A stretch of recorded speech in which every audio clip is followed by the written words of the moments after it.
What's up, guys? It's me, Alan. I am back with another video.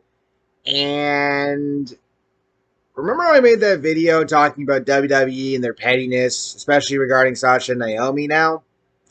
Well, it appears that pettiness has jumped another level with a recent discovery regarding the timeline of events from last Monday, and it sheds an even bigger light on WWE and what they might be trying to do towards Sasha and Naomi, basically. And it's fucking ridiculous. So make sure to drop a like, subscribe, turn on post notifications so you don't miss out on future videos. And also check out all the other videos I've made on this topic um, if you want to catch up on what the fuck's going on. So with that being said, let's go ahead and let's jump into this. So I want to shout out Adidas underscore head 88 on Twitter first. Noted friend of Naomi and someone who's been ahead of the curve with this whole situation. A lot of the stuff that they've been saying has pretty much lined up with things that have been reported both by Fightful and PW Insider and other sources. And as you will see momentarily,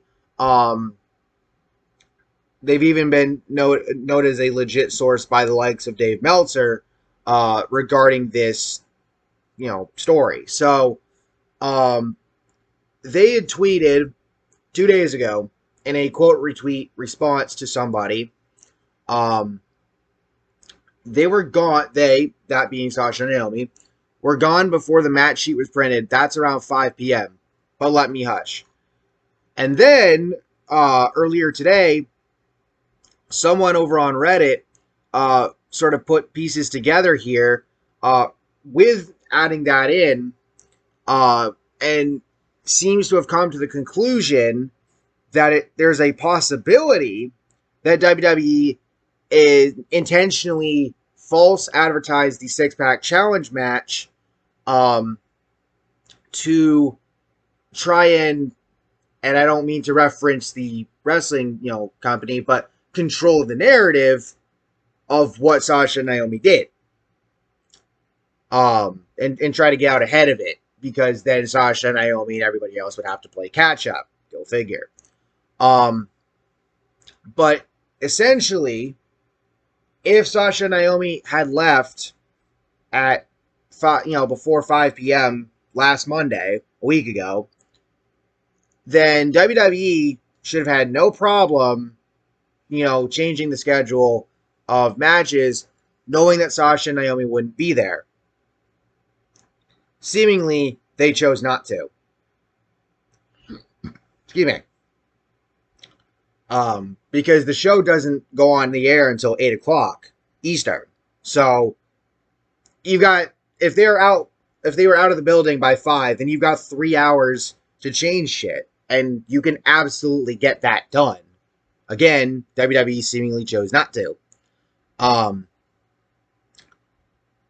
There's another thing that was noted from the Fightful report, saying it's worth noting that as of the time of the WWE Raw rundowns went out, there was no assigned producer or referee for the main event match. It was also highlighted in red, indicating a change could be happening, which was suspicious. And then the Reddit post also says that the Becky Lynch Adam Pearce backstage segment were in the rundown in the exact spot it aired that Fightful posted before the show. As if to say it wasn't an on the spot kind of thing. Maybe the on the spot part was the changing of dialogue for that spot, but who knows?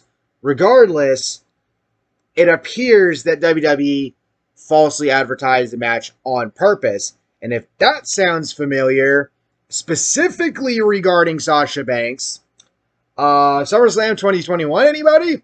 Now, granted, we don't exactly know what the fuck happened there, specifically relating to Sasha Banks as to why she wasn't there. And I don't think we're going to find out the truth on that unless Sasha tells us, but it is pretty damning of WWE to fucking pull this stunt, especially when they've pulled this stunt twice in less than a year in matches involving Sasha Banks. And it's ridiculous. And on top of that, it really it really does kind of feel like that, or not kind of, it just does feel like WWE, it tried to get out ahead and put out this false narrative, which people have, for the most part, seen right the fuck through. That, what Sasha and Naomi did was unprofessional, and this and that. It's Sasha and Naomi. They chose to stand up for what they felt was right. They were looking to, provide Nikki and Piper the opportunity to take them on for the tag titles and have a program there that would lead to defending the tag titles at Hell in a Cell, and essentially fighting for more out of that division. And once again, Vince decides to do Vince things, and Sasha and Naomi, they didn't appreciate that. Understandable. It's that's basically what it is. It's not anything else other than that. It's not selfishness. It's not unprofessionalism. It's Sasha and Naomi trying to do something for two of their colleagues and for the tag titles so that they can defend the tag titles on pay-per-view like any title should. Unless it's like the 24/7 title, but that's besides the point.